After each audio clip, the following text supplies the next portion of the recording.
ele vai colocar a prisão do Bolsonaro, se devolver Bolsonaro para o presídio como um condicionante para que ele não seja alvo novamente da Magnitsky. Porque há uma real possibilidade, há uma articulação nos Estados Unidos que ao invés de um tarifaço, ao invés de 25% de tarifa, que faça uma Magnitsky contra o Alexandre de Moraes e volte a mesma coisa. Vistos, suspensos, Magnitsky para ele, para a esposa, para o escritório de advocacia. Olha só, a imprensa brasileira tá te enganando sobre o caso Trump, mídia, Rumble e Moraes. As informações que estão saindo da imprensa não são verdadeiras. Não importa quem seja, se presidente, autoridade que for. Se tiver envolvimento com alguma dessas organizações terroristas, o governo americano vai prender. Fala pessoal, sejam muito bem-vindos, o meu nome é Bruno, começando mais um giro de notícias, mas antes eu peço que você se inscreva no canal, deixe o seu like, compartilhe o vídeo e ajude esse conteúdo a chegar a mais pessoas. Bora para o vídeo!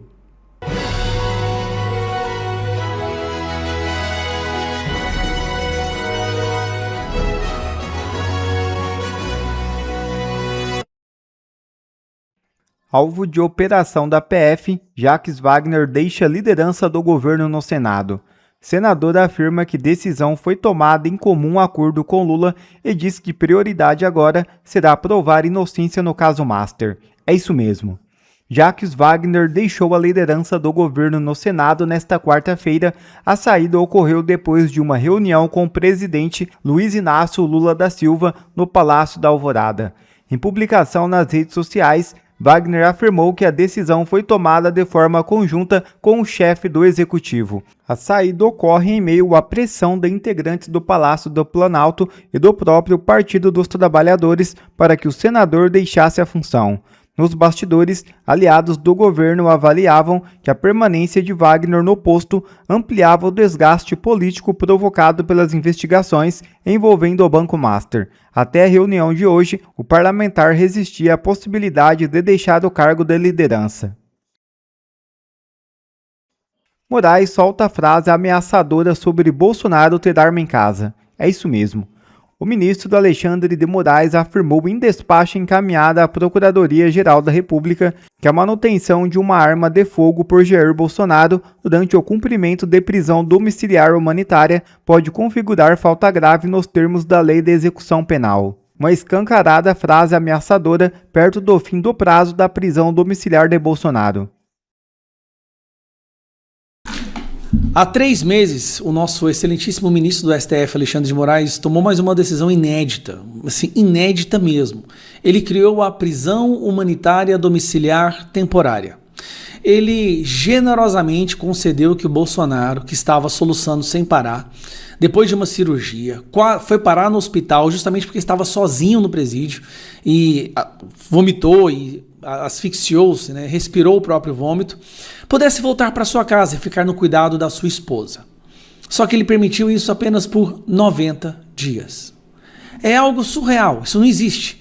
Como se em 90 dias a saúde dele fosse melhorar e ele fosse rejuvenescer, ele fosse perder os efeitos da facada e voltasse para a prisão. Bom, esse período acaba essa semana. E aí surgiu um fato novo. Quando foi determinada a prisão domiciliar do Bolsonaro, não foi exigido que ele devolvesse suas armas ou que ele não pudesse ter posse das suas armas. Armas essa que está em casa. Bolsonaro viu que uma das suas armas, ou que a sua arma não estava funcionando, estava com defeito e pediu para um assessor resolver esse problema, consertar. Foi onde ele foi parado e, curiosamente, né, foi parado e a polícia viu lá que ele estava com uma arma que estava no nome do Bolsonaro. Alexandre de Moraes considerou isso uma falta grave. Mas peraí, em momento algum foi determinado que o Bolsonaro não pudesse ter uma arma dentro da sua própria casa. Como algo pode ser considerado uma falta se não foi pedido para que algo não fosse feito? A verdade, meus amigos, tá aqui a matéria, ó. Moraes pede posição do PGR por eventual falta grave cometida por Bolsonaro. Para você que não entendeu ainda, deixa eu te explicar. Corre nos bastidores um boato fortíssimo de que há uma verdadeira possibilidade do Alexandre de Moraes voltar a ser alvo de uma Magnitsky. A Magnitsky poderá voltar a ser reestabelecida. Aí nós temos aí o caso que ele está respondendo na justiça nos Estados Unidos, a vergonha que ele passou em vários países do mundo por ter sido comprovadamente um juiz que não deu a defesa, o direito pleno à defesa, que ele está perseguindo as pessoas, que ele desrespeitou direitos humanos. Então corre uma possibilidade aí dele ser alvo novamente da Magnitsky.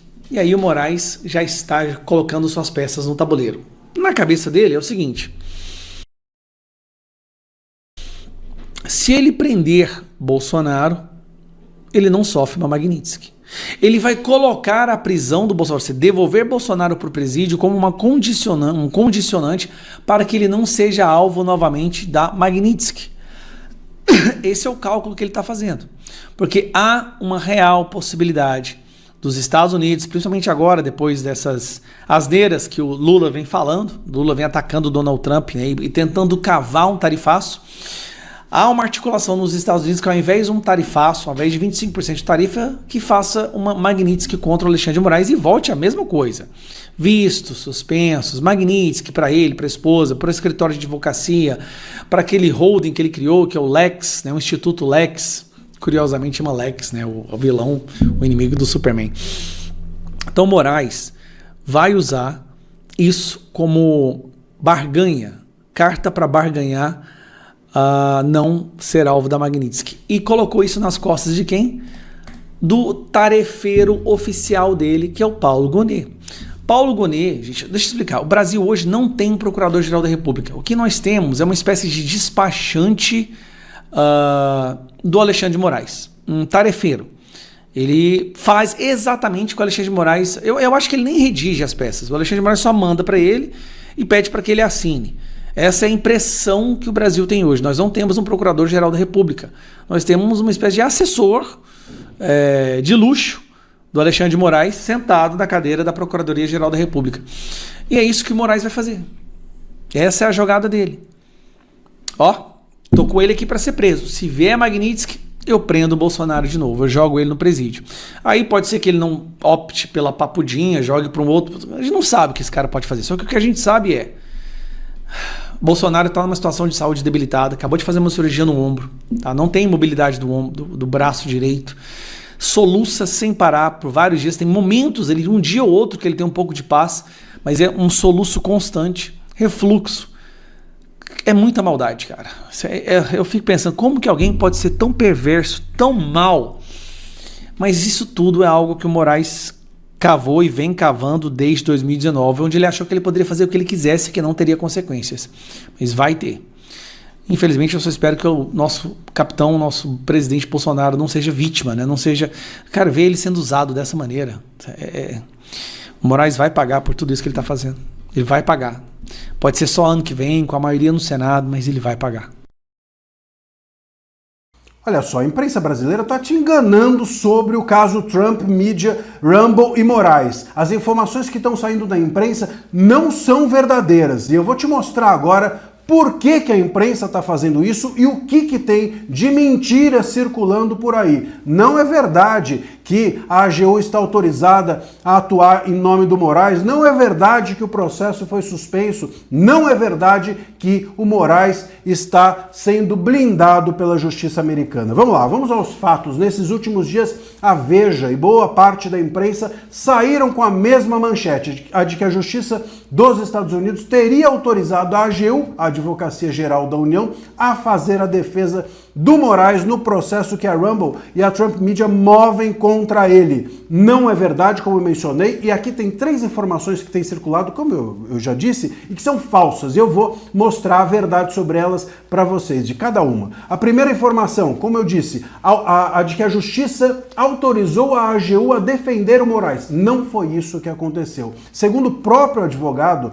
da Trump Media, o Martin de Luca, a juíza apenas permitiu que o governo do Brasil entrasse no processo para apresentar os próprios argumentos. Não diz em momento algum que a AGU defende o Moraes. Quem entrou no caso foi o Estado brasileiro, não o Moraes. Portanto, o Moraes está sem defesa, ele continua no processo sem defesa. A segunda informação falsa, e ainda mais grave, é a de que a juíza teria reconhecido o Brasil como verdadeiro interessado na causa e não o Moraes, ou seja, que a defesa realmente deveria ser do Estado e não do Moraes. Não é verdade isso. O advogado mostrou, Martin de Luca, a decisão, e eu realmente conferi aqui, é verdade, diz lá na decisão com todas as letras, que está acolhendo num primeiro momento o que a AGU trouxe, a peça da AGU, aspas, porque o Brasil porque o Brasil alega ser o verdadeiro interessado, e não porque o Brasil é o verdadeiro interessado. Ou seja, o que a justiça americana está fazendo é postergando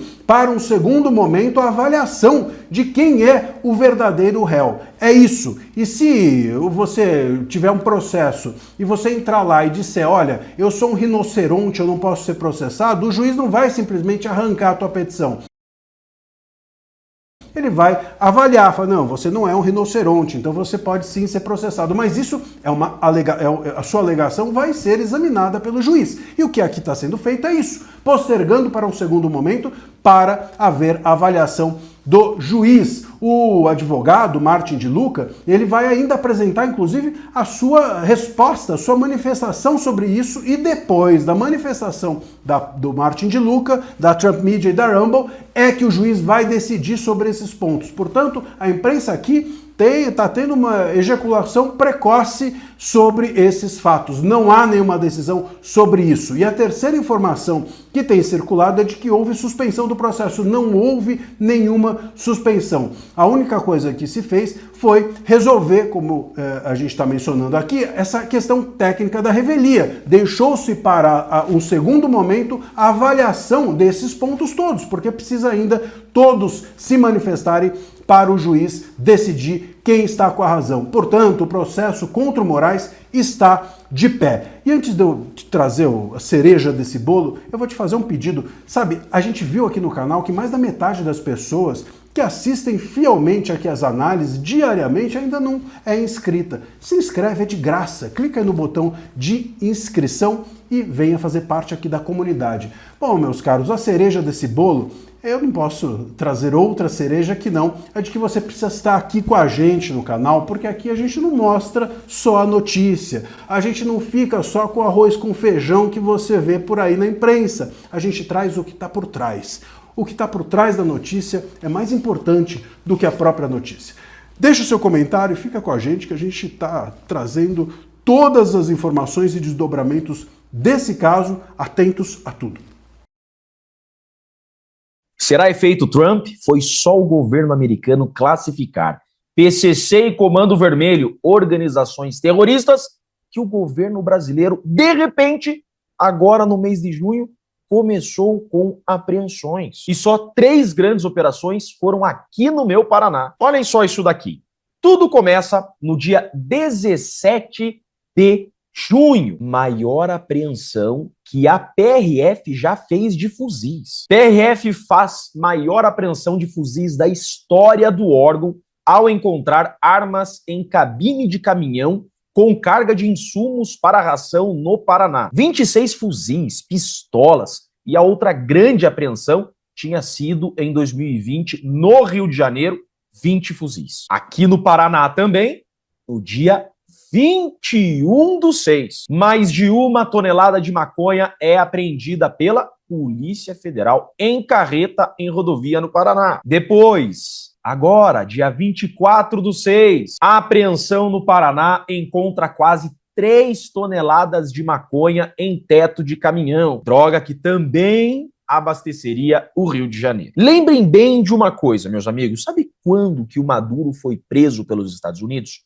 Quando o governo americano declarou as organizações criminosas da Venezuela como organizações terroristas. Eu vou explicar por que os Estados Unidos fazem isso. A legislação americana diz exatamente o seguinte: quando eles declaram organizações criminosas como organizações terroristas, significa que essas organizações estão atentando contra o território americano e o cidadão americano. Então, os Estados Unidos combatem essas organizações terroristas no lugar do mundo em que estejam. Então, não importando em que país essa organização terrorista esteja, o governo americano vai combater. Ou seja, essa organização declarada como terrorista estava na Venezuela. Maduro tinha envolvimento com essa organização. Maduro foi preso pelo governo americano porque a legislação americana permite. O governo americano combateu uma organização terrorista que estava atentando contra os Estados Unidos, contra o cidadão americano, e prendeu membro dessa organização terrorista, seja ele presidente ou não de um país. Aí o Lula começou com o papinho de o Brasil é capaz de combater o crime organizado. O Rio de Janeiro que o diga, né? O Ceará, Bahia que o digam, né? E aí começam essas apreensões. Obviamente que são louváveis as apreensões e esses policiais merecem aplausos. Menos fuzis na rua, menos drogas nas ruas, mas nós sabemos que são operações para inglês ver. Vejam que foram agências federais que realizaram essas apreensões, a mando do governo federal, para agora vir para o governo americano e dizer, nós estamos combatendo nossos criminosos. Lembra que o Lula chamou criminosos, terroristas de nossos criminosos. Mas agora não adianta de nada o Lula querer provar para os Estados Unidos que ele combate o crime organizado aqui no Brasil. Porque agora PCC e Comando Vermelho são organizações terroristas e os Estados Unidos não voltará atrás. Não importa quem seja, se presidente, autoridade que for, se tiver envolvimento com alguma dessas organizações terroristas, o governo americano vai prender. Nós brasileiros agradecemos. Menos drogas, menos armas, menos criminosos